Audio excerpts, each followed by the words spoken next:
So guys, आप लोगों ने लाइफ में कभी ना कभी कोई कंप्यूटर या फिर स्मार्टफोन तो परचेस किया ही होगा, जहां पर दोस्तों हम देखते हैं उसकी स्पेसिफिकेशन में जाते हैं प्रोसेसर वाले सेक्शन में। तो यहाँ पर दोस्तों प्रोसेसर की स्पेक है, वहां पर हमको देखने को मिलता है प्रोसेसर का नाम, उसकी क्लॉक स्पीड और साथ ही दोस्तों लिखा मिलता है कि प्रोसेसर में कितने कोर्स है। यहाँ पर आता है आपका प्रोसेसर सिंगल कोर है, डुअल कोर है, क्वाड कोर है, हेक्सा कोर है, ऑक्टा कोर है या फिर वो एक Deka core processor.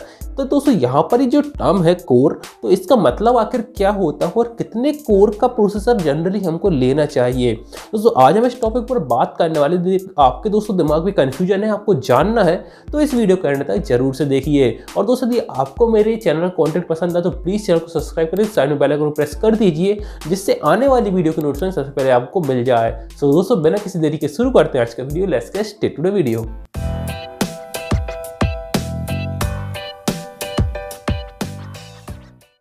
So guys, यहाँ पर यदि हम सिंपल टर्म में समझे कि आखिर जो प्रोसेसर होता है दोस्तों, यदि हम उसको देखते हैं तो हमको दोस्तों नॉर्मली वो एक चिप जैसी दिखती है कि सिंगल एक प्रोसेसर है, मतलब वो एक सिंगल चिप है।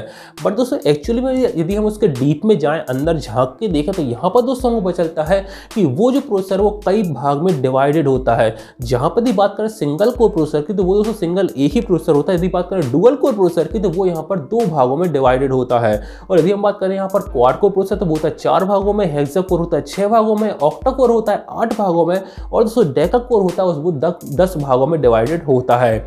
अब दोस्तों डिवाइड करने से हमको क्या फायदा मिलता है। यहाँ पर दोस्तों हम बात करें एक सिंगल कोर प्रोसेसर की, तो वहां पर दोस्तों वो एक समय में एक ही टास्क को कर पाएगा, एक ही काम को कर पाएगा। लेकिन हम बात करें डुअल कोर प्रोसेसर की, तो वहां पर दोस्तों क्योंकि वो 2 भागों में डिवाइड है, मतलब कि वो 2 काम को एक साथ साइमल्टेनियसली कर सकता है। इस तरीके से दोस्तों जो क्वाड कोर है वो 4 कामों को, हेक्सा कोर है वो 6 कामों को, ऑक्टा कोर 8 को, डेका कोर दोस्तों 10 कामों को एक साथ कर सकता है। तो ये दोस्तों मेन फायदा मिलता है कोर्स का।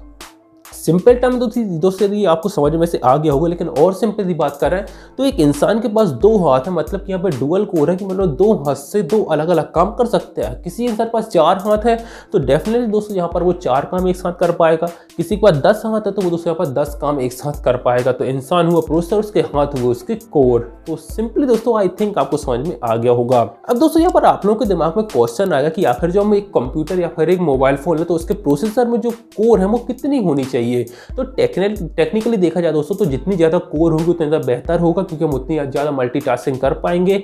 लेकिन दोस्तों यहाँ पर सिर्फ ज़्यादा कोर होना ही जरूरी नहीं है। यहाँ पर दोस्तों जो मेन चीज़ मायने रखती है वो होता है उन कोर की पावर। आखिर जो कोर्स है वो कितनी पावरफुल है। नॉर्मली दोस्तों हम बात करें तो जो ऑक्टा कोर प्रोसेसर आते हैं किसी फ़ोन वगैरह में लगे हुए, उसमें दोस्तों जो 8 कोर होती हैं, कहने को तो वो 8 कोर होती हैं, लेकिन दोस्तों उसमें 4 कोर बनाते हैं हाई पावर्ड और 4 कोर बनाते हैं लो पावर्ड। जो हाई पावर जो होती हैं कोर वो दोस्तों यहाँ पर किसी हाई टास्क को करने के लिए की जाती है। उस टाइम पे दोस्तों बाकी कोर फ्री होती हैं। और इस बीच में मान लो कोई लो पावर काम करना होता है, जनरली कोई टास्क करना होता है, तो उसके लिए लो पावर जो कोर है उनका यूज़ किया जाता है। इस तरीके से वहाँ पर 8 में डिवाइड किया जाता है। तो दोस्तों यहाँ पर जो कोर है वो कितनी पावरफुल है ये भी दोस्तों यहाँ पे देखना ज़्यादा जरूरी होता है। सपोज यहाँ पर आपने लिया एक ऑक्टा कोर प्रोसेसर, तो वहाँ पर दोस्तों मानते हैं कि 2 कोर वहाँ पे हाई पावर्ड है और 6 कोर वहाँ पे लो पावर्ड है। और यदि इसके विपरीत यदि अपन ने लिया एक हेक्सा कोर प्रोसेसर, जहाँ पर दोस्तों आपको 6 की 6 जो कोर है वो हाई पावर्ड मिलती है, तो डेफिनेटली दोस्तों यहाँ पर हेक्सा कोर प्रोसेसर आपको ज़्यादा बेटर परफॉर्मेंस देगा।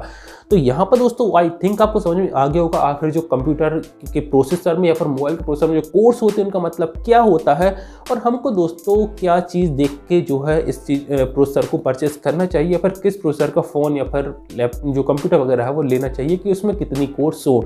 आई थिंक दोस्तों आपके सारे डाउट्स क्लियर हो गए होंगे। दोस्तों उम्मीद करता हूँ कि आपको आज का मेरा वीडियो पसंद आएगा। यदि आपको मेरे पसंद है तो लाइक कमेंट सब्सक्राइब से सब कुछ कर दीजिए, सारे बेल आइकन उसको प्रेस कर दीजिए।